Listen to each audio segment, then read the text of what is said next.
दोस्तों, लूसेंट सामान्य ज्ञान 15 जून 2023 के अपडेट बुक से इतिहास का महत्वपूर्ण प्रश्न और उत्तर आपसे साझा कर रहा हूं, जो सभी तरह के एग्जाम और क्विज में आपके लिए बेहद उपयोगी हो सकते हैं। जिनका पेज नंबर 20 है।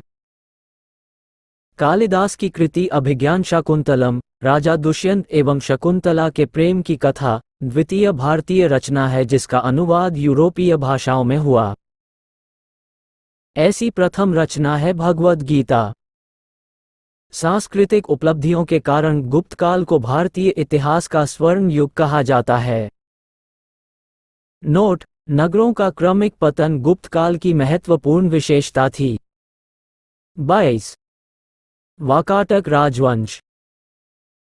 वाकाटक राजवंश की स्थापना 255 ईस्वी के लगभग विंध्यशक्ति नामक व्यक्ति ने की थी। इसके पूर्वज सातवाहनों के अधीन बरार, विदर्भ के स्थानीय शासक थे। विंध्यशक्ति के पश्चात उसका पुत्र प्रवरसेन प्रथम 275 से 335 ईस्वी शासक हुआ। वाकाटक वंश का वह अकेला ऐसा शासक था जिसने सम्राट की उपाधि धारण की थी। पुराणों से पता चलता है कि इसने 4 अश्वमेध यज्ञ किया था।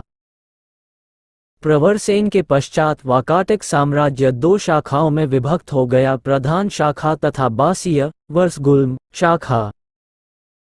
दोनों शाखाओं ने समानांतर रूप से शासन किया। प्रधान शाखा के प्रमुख राजा रुद्रसेन प्रथम 335 से 360 ईस्वी, प्रभावती गुप्ता का संरक्षण काल 390 से 410, प्रवरसेन द्वितीय 410 से 440 ईस्वी, नरेंद्र सेन 440 से 460 ईस्वी, पृथ्वीसेन द्वितीय 460 से 480 ईस्वी। गुप्त शासक चंद्रगुप्त द्वितीय ने अपनी पुत्री प्रभावती गुप्ता का विवाह वाकाटक नरेश रुद्रसेन द्वितीय से किया। वाकाटकों का राज्य गुप्त एवं शक राज्यों के बीच था। राज्यों पर विजय प्राप्त करने के लिए चंद्रगुप्त द्वितीय ने इस संबंध को स्थापित किया था। विवाह के कुछ समय बाद रुद्रसेन द्वितीय की मृत्यु हो गई। चूंकि उसके दोनों पुत्र दिवाकर सेन एवं दामोदर सेन अवयस्क थे, अतः प्रभावती गुप्ता ने शासन संभाला। ये काल वाकाटक गुप्त संबंध का स्वर्णकाल रहा। प्रभावती गुप्ता के संरक्षण काल के बाद उसका कनिष्ठ पुत्र दामोदर सेन प्रवरसेन द्वितीय के नाम से गद्दी पर बैठा। पृथ्वीसेन द्वितीय वाकाटकों की प्रधान शाखा का अंतिम शासक था। उसके बाद उसका राज्य बासीम शाखा के हरिसेन के हाथों में चला गया।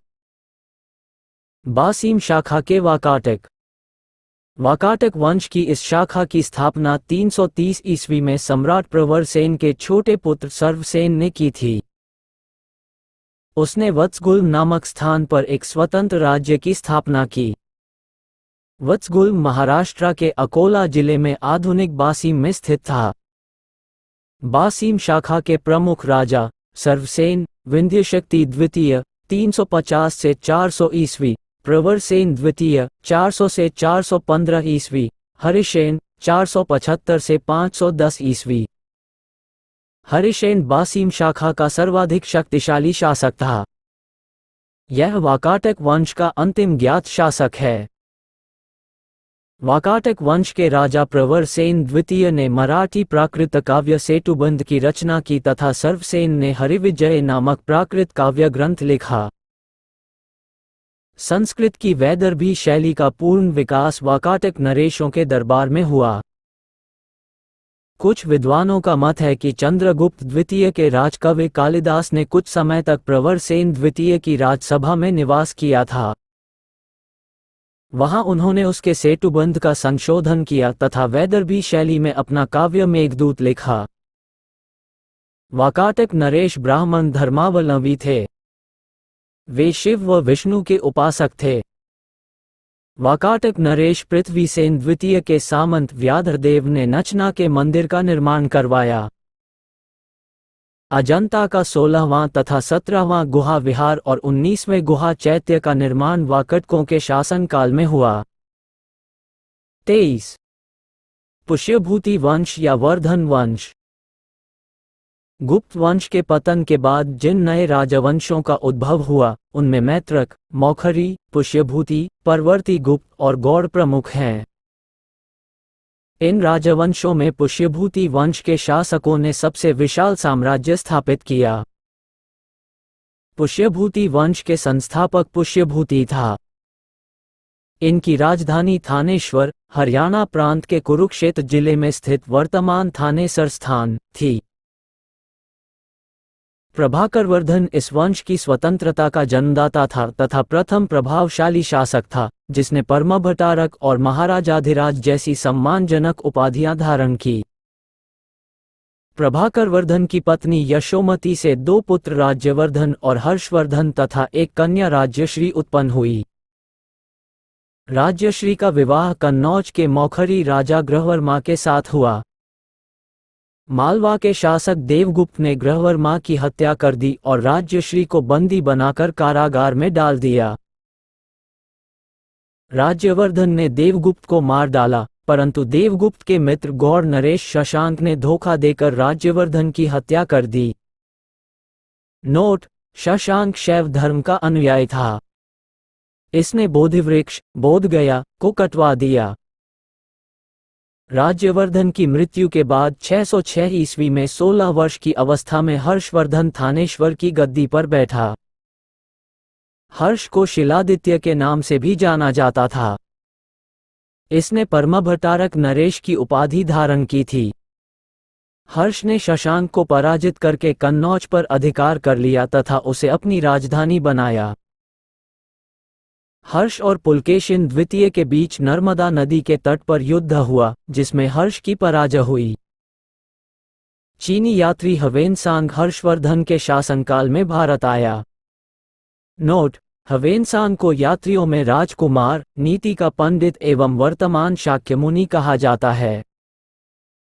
वह नालंदा विश्वविद्यालय में पढ़ने एवं बौद्ध ग्रंथ संग्रह करने के उद्देश्य से भारत आया था। हर्ष 641 ईस्वी में अपने दूत चीन भेजे तथा 643 ईस्वी एवं 645 ईस्वी में 2 चीनी दूत उसके दरबार में आए। हर्ष ने कश्मीर के शासक से बुद्ध के दंत अवशेष बलपूर्वक प्राप्त किए। हर्ष के पूर्वज भगवान शिव और सूर्य के अनन्य उपासक थे। प्रारंभ में हर्ष भी अपने कुलदेवता शिव का परम भक्त था। चीनी यात्री ह्वेनसांग से मिलने के बाद उसने बौद्ध धर्म की महायान शाखा को राज्याश्रय प्रदान किया तथा वह पूर्ण बौद्ध बन गया।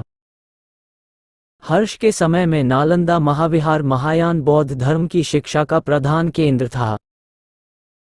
हर्ष के समय में प्रयाग में प्रति 5वें वर्ष एक समारोह आयोजित किया जाता था जिसे महामौश परिषद कहा जाता था। ह्वेनसांग स्वयं छठे समारोह में सम्मिलित हुआ। बाणभट्ट हर्ष के दरबारी कवि थे।